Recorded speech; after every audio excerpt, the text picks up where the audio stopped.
দাবি না হলে আমরা এখানে জীবন দিতে রাজি আছি। 15-16 বছর যাবত, কেউ 20 বছর, কেউ 23 বছর এই বেসরকারি কর্মচারী কোনো মূল্যায়ন নাই।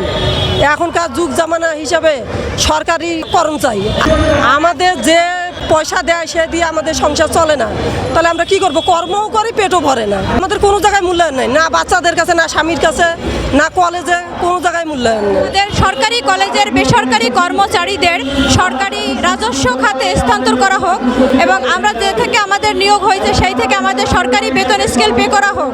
আর আমাদের সরকারি খাতে স্থানান্তর না করে কোনো নিয়োগ নেওয়া যাবে না। দ্রব্যমূল্যের দাম যে হারে বাড়ছে আমাদের বেতন সে হারে বাড়ে নাই। আর আমরা প্রত্যেকটা কলেজ থেকে সরকারি কলেজের বেসরকারি কর্মচারীরাই কলেজগুলো চালাইতে আছে। যে টাকা বেতন তাতে আমাদের কিছুই হয় না। এখন পর্যন্ত আলটিমেটাম দিই নাই, দেখি কি হয়, তারপর ভবিষ্যতে দেওয়ার সিদ্ধান্ত আমাদের আছে। 2013 সাল তনে আমরা আন্দোলন কইরাইরাম, কিন্তু আমরা কোনো সুরার না।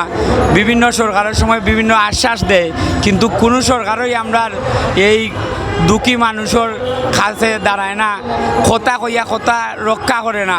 এখন খুব বর্তমান সরকারের কাছে আবেদন, আমাদের গরিবের মুখা চাইয়া, আমাদের বাচ্চা কাচ্চা লইয়া, সংসার লইয়া খুবই কষ্টর। আমাদের বেতন খুবই অল্প বেতন। আমাদের বেসরকারি সরকারি করার জন্য এক দফা এক দাবিতে আসছি আমরা। সমগ্র বাংলাদেশের সরকারি কলেজের বেসরকারি অর্থাৎ মাস্টারল কর্মচারী আমরা 20, 25, 30 বছর ধরে চাকরি করে আসছি নিম্ন বেতনে। এই বেতন দিয়ে আমাদের সংসার, পরিবার, পরিজন কিছুই চলে না। আমরা বৈষম্য শিকার। আমরা দীর্ঘ 2013 সাল থেকে আমরা আন্দোলন করে আসছি। আমরা সরকারের পক্ষ থেকে কোনো আশানুরূপ ফল পাইনি। আমরা গত মাসে এসেছিলাম, সচিব স্যার এবং মহাপরিচালক মহোদয় স্যার আমাদের মিথ্যে আশ্বাস দিয়েছিল। আমাদের 1 মাস সময় নিয়েছিল যে 1 মাসের মধ্যে আমরা একটা ব্যবস্থা নেব, কিন্তু কোনো প্রকার ব্যবস্থা নেওয়া হয়নি। আমাদের চাকরির রাজস্ব খাতে উন্নয়ন করতে হবে, স্থানান্তর করতে হবে, এটাই আমাদের এক দফা এক দাবি। দাবি না মানলে আমরা তীব্র আন্দোলনে যাব আর কি। রাজস্ব খাতে স্থানান্তরিত করা হয়, সেই জন্য আমরা আজকে এই মানববন্ধনে অংশগ্রহণ করেছি।